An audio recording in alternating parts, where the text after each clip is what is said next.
Hey guys, welcome back to my channel. It's your host Jay here. Today's video is going to be about a gem we discovered here in Portugal. It was Steve-O's birthday the other day and we decided to have a mommy and daddy date lunch. We kept eyeing this little cute charming restaurant that we'd drive by a lot.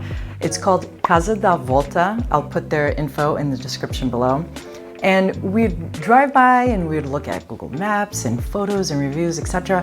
And we drove by again about a month or so ago and we wanted to see if we could have lunch, but it was completely booked.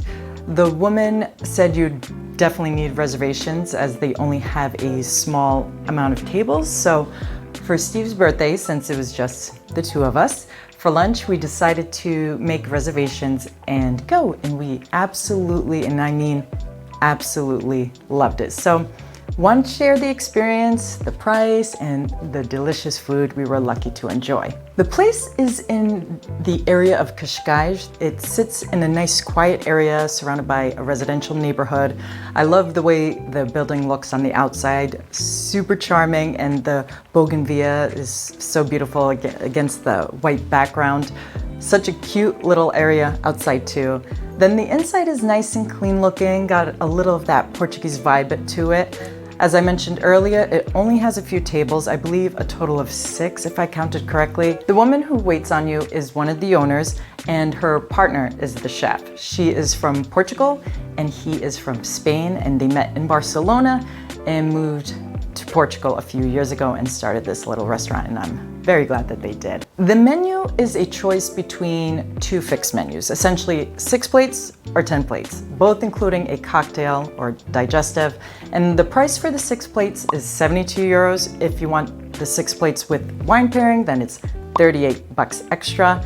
The 10 plate option is 95.50 with the wine pairing. It's 47 bucks extra. The prices for Portugal standards is expensive, yes. The average income for Portuguese citizens is 700 euros a month, so you probably won't find everyday Portuguese people coming here, but coming from the states that we have lived in, Hawaii, California, Massachusetts, for the quality of the food you get here and what would be considered fine dining or gourmet dining, it wasn't too shocking for us.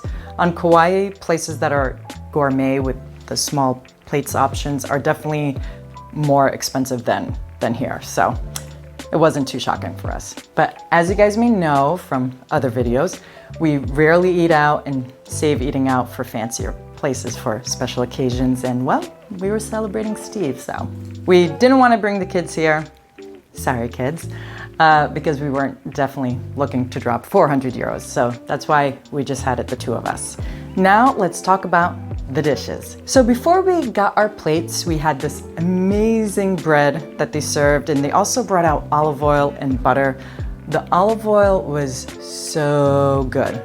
We took part in an olive oil tasting thing when we were in France, and from what we could remember, this olive oil tasted like young olives that are still green, so it had a stronger flavor to it. Mind you, I hate olives. That's when my family will say I'm not their daughter and definitely not Portuguese, but this olive oil was very good. I didn't try the butter as I'm utterly an olive oil and bread girl, but Steve said the butter was really good and really soft. Then came the plates. Our first plate, the ajo blanco dish, which has shrimp, grapes, and a white cream of almonds, was so delicious. It is served cold and was very creamy, and actually the shrimp is raw, but the combo of flavors was really good. Never thought this mixture would be as delicious as it was. I mean, shrimp, grapes, almonds, weird sounding, right? But again, it was super, super good and flavorful.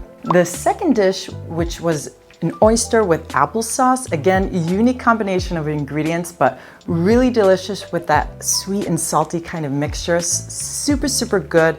And the oyster itself was so incredibly fresh. You could taste the salt ocean in it. It was really, really, really good. Our third dish, which was mackerel and cucumbers.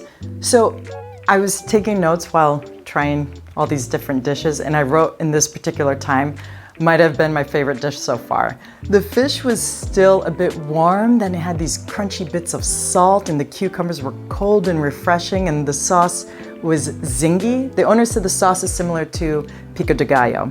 And oh my God, it was to die for.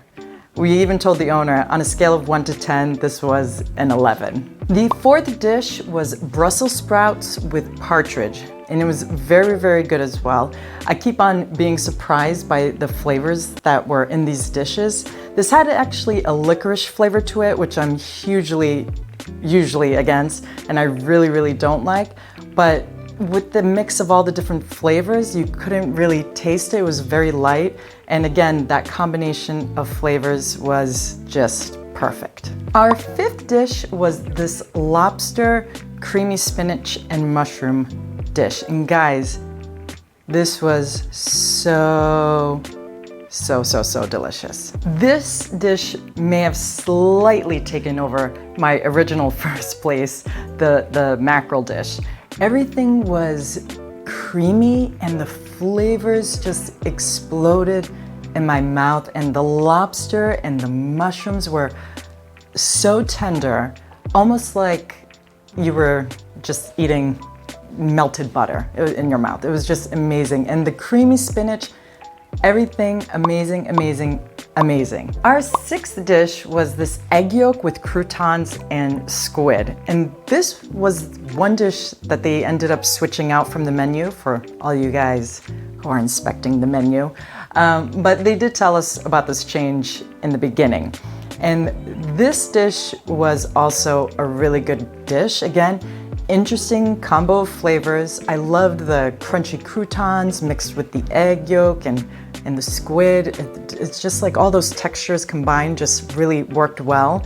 The sauce was super yummy too. I'll be honest though it was delicious, it may have been my least favorite dish, maybe because it followed my favorite dish so far, that lobster dish, and it's kind of hard to follow up after such an amazing dish, but it was still a really good dish. The seventh dish was salmonette with these crunchy things. I actually don't really know what they were, and this leaf and sauce. And this is actually Steve's favorite fish in the world, so he's a professional taste tester when it comes to this fish, and he said it was incredible.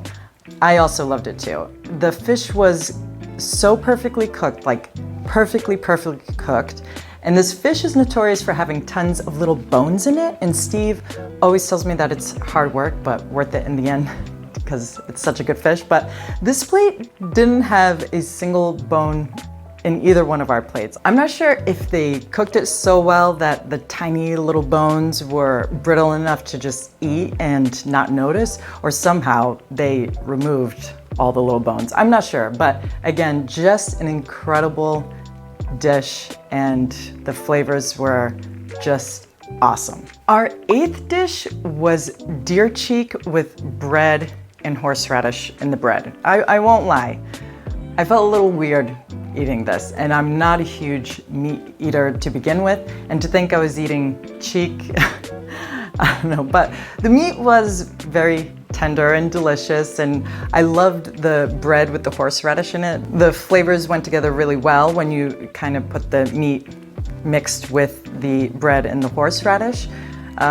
Just that little spice from the horseradish and mixed with everything was really good. But I think I had a little bit of a brain battle going on with this dish though. It was weird for me, like I said, but it was hard for me to be open-minded and truly experience the flavors fully, but the other side of my brain did think the flavors were super wonderful and delicious. So after that dish, they served us a cocktail. It was a digestive, and it was really good. It was light and not overly sweet or fruity, which I'm not into. And it was definitely a good break to have before continuing onto the dessert portion of our meal. So our ninth dish, guys, this dessert, ooh boy. It was an apple tart with this like apple green slushy with a little thing of vanilla and saffron. I can't even begin to explain how freaking good this plate was. So Steve's other favorite thing is apple pies and tarts, and I'm just realizing he had two of his favorite things that day, besides me of course, being his date for his birthday. But he loves apple pies and tarts and said this was absolutely incredible. And I totally agree with him. It was just so delicious. The tart had this crunchy layer on top and the cold slushy on top of the tart with that little vanilla saffron all mixed in. Oh my God. Like my mouth is watering just thinking of it right now. And our 10th and last dish was a chocolate croissant with a creamy coffee. And don't worry guys, if you are a decaf only drinker, the coffee was decaf, but the croissant was literally baked to perfection.